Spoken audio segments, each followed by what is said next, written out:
سلامونه دوستانو، زمونږ د نن ډیر په زړه پورې درس دی، هغه د ضمیر. یعنې موږ نن پیژنو ضمیر او ضمیر څه شی دی او ډولونه یې څه دي. What is pronoun and its kinds؟ ضمیر څه شی دی او د ډولونه یې څه دي. د دې ډولونه دوستانو له موږ سره دی، دا به موږ په همدې کورس کې انشاءالله مکمل کوو. ټول په یو ویډیو کې نه ځایږي، انشاءالله د هر ډول به جلا جلا ویډیو وي ستاسو لپاره. پرسنل پروناون دا دوستانو له موږ سره یو ډول دی. پوزیسیو پروناون دا دوهم ډول دی. پوزیسیو پروناون، ریفلیکسیو پروناونز، demonstrative pronouns, interrogative pronouns, relative pronouns, indefinite pronouns, reciprocal pronouns.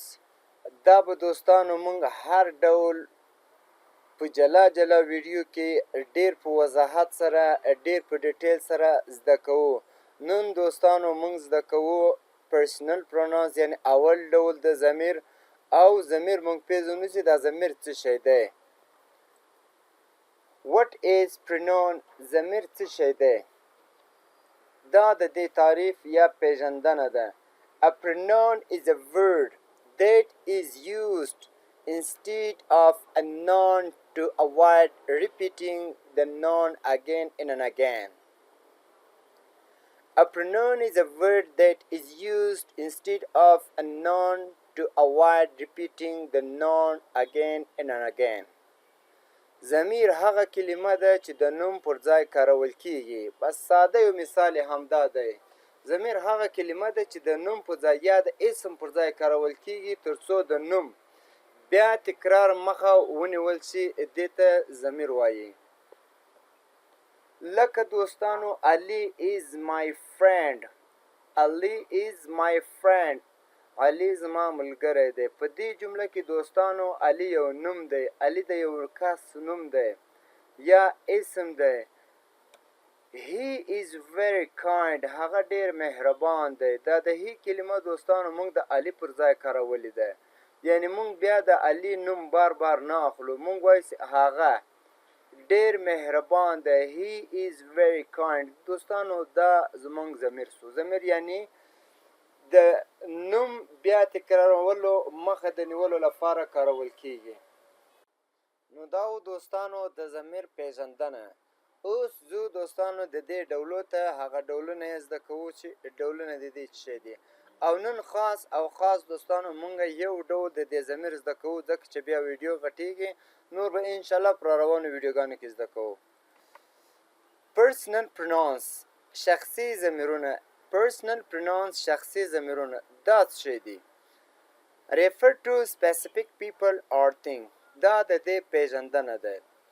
refer to specific people or thing. یو کوچنی مثال، یو کوچنی پیژندنه د دې همدا ده. خاص اشخاص او یا شیانو ته اشاره کوي، دې ته مونږه personal pronouns وایو. دا دوستانو له مونږ سره مثالونه دي.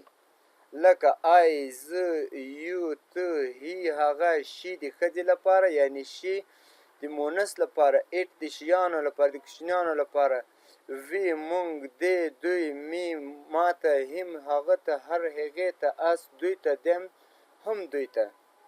اس یعنی مونږ ته، دی دوی ته.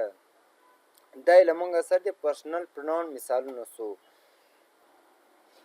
She is a good student.